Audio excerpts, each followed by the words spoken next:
Hello guys, आज हम लोग स्टार्ट कर रहे हैं हिस्ट्री के इस यूके जीके के क्विज को हम सॉल्व करेंगे। तो आते हैं पहले क्वेश्चन पर। जो आपके देखिए ये सब आपके टेट पेट सी टेट और आपके सुपर टेट हैं, टीजीटी पीजीटी एलटी ग्रेड हैं, इन सब एग्जामों के लिए बेहद महत्वपूर्ण होंगे। तो आते हैं टॉपिक पर। पहला क्वेश्चन कहता है विधवा पुनर्विवाह कानून कब बना था। तो विधवा पुनर्विवाह कानून 1856 में बना था और ये लॉर्ड कैनिंग के समय ये पारित किया गया था। हालांकि कानून आया था लॉर्ड डलहौजी के समय, लेकिन पारित किया गया था लॉर्ड कैनिंग के समय पारित किया गया था। ओके। सिख समुदाय के अंतिम गुरु कौन थे। सिख समुदाय के अंतिम गुरु गुरु गोविंद सिंह थे। ठीक है। गुरु नानक ने सिख समुदाय की स्थापना की थी।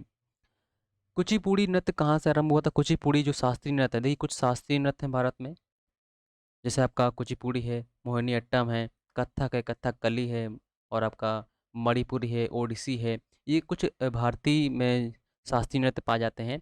तो जो कुचिपुड़ी है ये आपका आंध्र प्रदेश का है। ठीक है। कथक है आपका, ये आपका उत्तर प्रदेश का है। कथकली मोहिनीअट्टम ये आपके केरल के हैं, है ना। मणिपुरी मणिपुर का है। और आपका ओडिसी ओडिशा का है।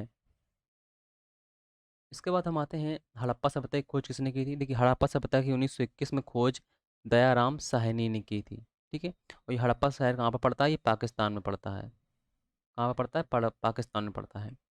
अगला क्वेश्चन कहता है तराइन का प्रथम युद्ध किसके मध्य हुआ था। तराइन का प्रथम युद्ध 1191 में हुआ था। मोहम्मद गौरी और पृथ्वीराज के बीच हुआ था। ठीक है। अगला कहता है ताजमहल का डिज़ाइन किस वास्तुकार ने किया था। तो उस्ताद ईसा खान ने किया था ताजमहल का डिज़ाइन का निर्माण। ओके। अगला क्वेश्चन कहता है बांग्लादेश को मुगल साम्राज्य से पृथक किसने किया था। तो देखिए बंगाल को मुगल साम्राज्य से अलग करके मुर्शिद कुली खान ने बंगाल साम्राज्य की स्थापना की थी। फिर यहाँ पे आप जुल्फ़िकार खां हैं, है ना, फर्रुखसियर हैं, यहाँ पर बंगाल में आने लगे थे और इन्हीं का साम्राज्य चलने लगा था। अगला क्वेश्चन कहता है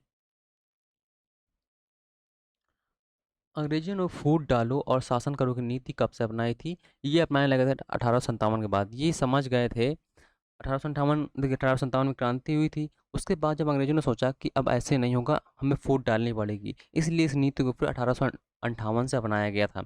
अंग्रेजों का मानना यही था कि हम राजाओं को अलग अलग कर दें ताकि इनमें एकता न रह जाए, ताकि फिर हम कोई भी युद्ध आसानी से जीत सकें। तो इन्होंने धर्म के अनुसार, जाति के अनुसार, बहुत सारे वर्ग के अनुसार बांटना फिर प्रारंभ कर दिया था।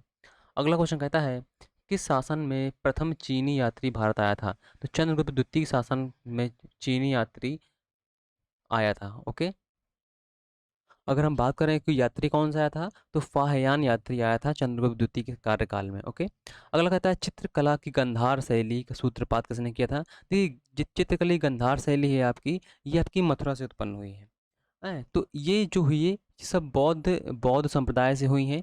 बौद्ध संप्रदाय की जो महायान शाखा थी उसने वहाँ पर प्रारंभ किया था।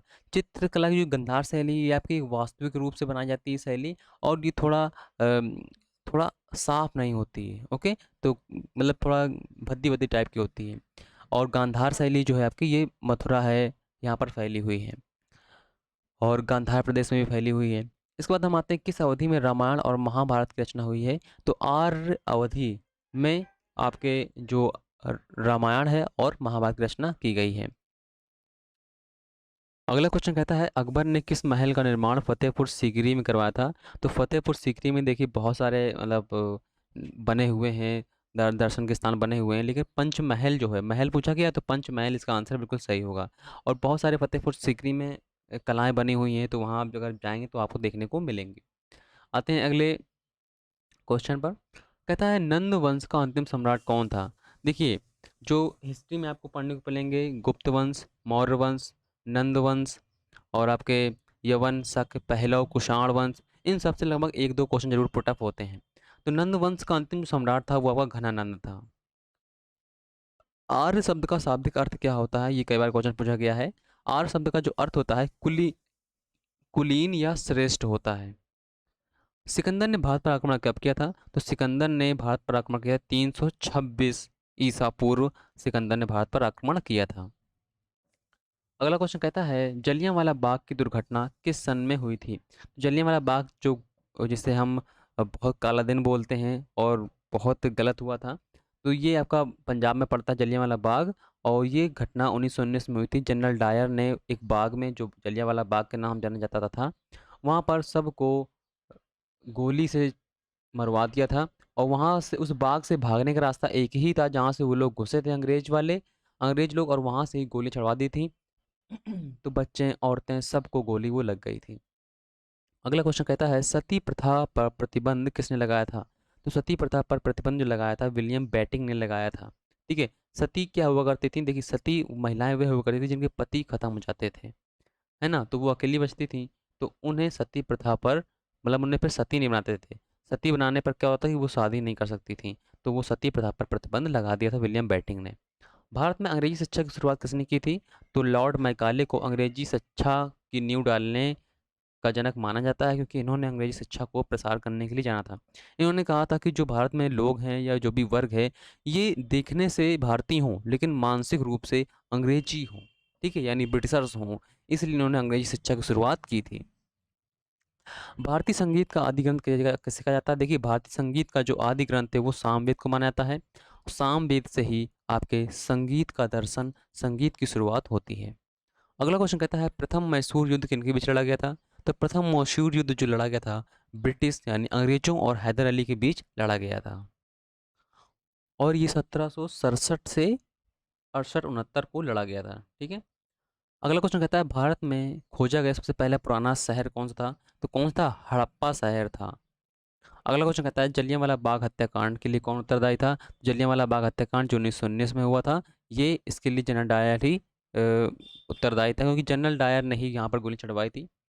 अगला क्वेश्चन कहता है प्राचीन वैदिक युग की संस्कृति के बारे में सूचनाएं किसमें मिलती हैं? तो प्राचीन वैदिक संस्कृति के बारे में हमें ऋग्वेद से सूचनाएं मिलती हैं। ऋग्वेद भारत का एक बहुत महत्वपूर्ण ग्रंथ है जो सबसे प्राचीन है। विश्व में सबसे प्राचीन ग्रंथ ऋग्वेद को ही माना जाता है। और यहाँ से हमें बहुत सारी चीज़ें पढ़ने को, देखने को, सुनने को मिलती हैं। तो ये हिस्ट्री के कुछ क्वेश्चन थे जो इम्पोर्टेंट थे और आपके एग्ज़ाम की दृष्टि से बहुत महत्वपूर्ण थे। तो ये ऐसे प्रकार के क्वेश्चन हम डेली करवाते हैं, तो इसलिए चैनल को आप लाइक, सब्सक्राइब और शेयर जरूर कर लें। Thank you.